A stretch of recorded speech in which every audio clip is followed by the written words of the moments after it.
Assalamualaikum warahmatullahi wabarakatuh. Halo teman-temanku yang bernafas, perkenalkan nama saya Trio Putra dengan NIM 20080161207. Saya berkuliah di Universitas Munawarman, Fakultas Hukum UI. Di sini saya mengerjakan tugas video dari Pak Alfian Romansyah selaku dosen bahasa Indonesia kami. Materi yang saya angkat dalam video ini yaitu paragraf dalam bahasa Indonesia. Kuy, kita simak videonya.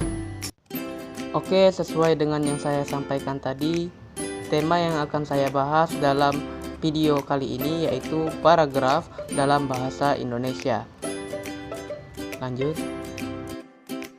Baiklah, submateri yang akan saya sampaikan pada saat ini terdiri dari 6 bagian. Yang pertama, pengertian paragraf, definisi paragraf, ciri-ciri paragraf, gagasan utama dan kalimat topik, fungsi paragraf, dan syarat-syarat paragraf. Apa saja penjelasan dari kedam tersebut? Mari kita bahas satu persatu. Kita masuk ke materi yang pertama. Oke, materi yang pertama itu kita masuk ke pengertian paragraf. Apa itu paragraf? Paragraf merupakan miniatur dari suatu karangan. Di dalam sebuah tulisan atau karangan biasanya terdapat bagian yang agak menjorok ke dalam.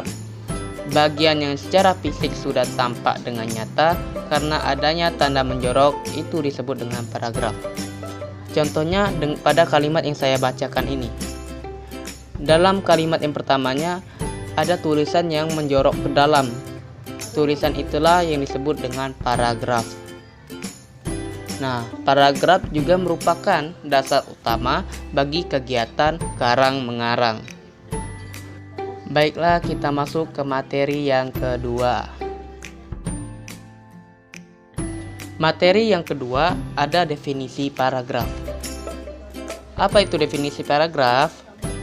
Definisi paragraf juga dapat diartikan sebagai kumpulan dari kesatuan pikiran yang kedudukannya lebih tinggi serta lebih luas daripada kalimat.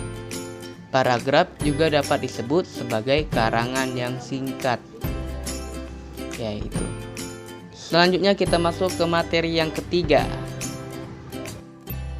Dalam materi yang ketiga ini kita membahas tentang ciri-ciri paragraf. Nah, secara umum paragraf yang efektif mempunyai ciri-ciri yaitu pertama, mengandung satu gagasan utama yang dijelaskan dengan beberapa pikiran penjelas. Yang kedua, pikiran penjelas yang betul-betul mendukung gagasan utama. Ketiga, gagasan utama dan penjelas yang dikemas dalam kalimat yang lugas dan efektif.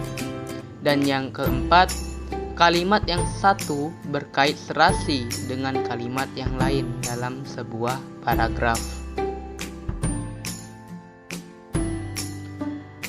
Materi yang keempat.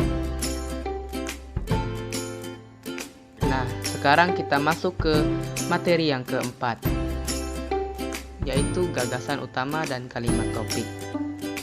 Apa itu gagasan utama? Gagasan utama merupakan pengendali dari bangunan paragraf itu. Bahkan apabila gagasan utama itu terimplikasi atau tersirat dalam sebuah paragraf, gagasan utama yang tersirat itu pun mampu menjadi peranti kendali bagi sebuah paragraf. Kalimat yang mengandung gagasan utama atau ide pokok paragraf itulah yang disebut dengan kalimat topik dan kalimat utama. Jadi, kalimat topik paragraf itu harus berisi ide utama dari paragraf yang bersangkutan. Sekarang kita masuk ke materi yang kelima. Dalam materi yang kelima ini, kita akan membahas tentang fungsi paragraf. Fungsi paragraf itu sangat banyak, baik bagi penulis maupun bagi pembaca. Adapun bagi penulis, yang pertama, paragraf memudahkan penulis untuk memberikan pengertian dan pemahaman tulisannya secara bertahap dengan menceraikan satu tema dari tema yang lainnya dalam sebuah teks. Yang kedua, sebagai pembatas antara bab karangan dalam satu kesatuan yang padu seperti bab pendahuluan, bab isi, dan bab kesimpulan. Nah, fungsi paragraf itu bagi pembaca yang pertama, agar si pembaca dengan jelas memahami gagasan utama paragraf penulis. Yang kedua, pembaca dapat belajar bagaimana cara menarik untuk menyampaikan sebuah ide atau gagasan karangan melalui paragraf penulis. Dan yang terakhir kita masuk ke materi yang keenam. Nah, materi yang terakhir kita masuk ke syarat-syarat paragraf. Syarat-syarat paragraf yang pertama, semua kalimat harus mengemukakan satu tema yang jelas. Yang kedua, antar kalimat dalam paragraf itu saling terkait. Ketiga, penggunaan metode pengembangan paragraf sebagai penjelas gagasan utama paragraf. 4. Setiap paragraf harus mempunyai satu gagasan utama yang ditulis dalam kalimat. Yang kelima, penulis paragraf tetap memperhatikan kaidah satuan bahasa yang lain seperti ejaan, tanda baca, kalimat, diksi, dan bentukan kata.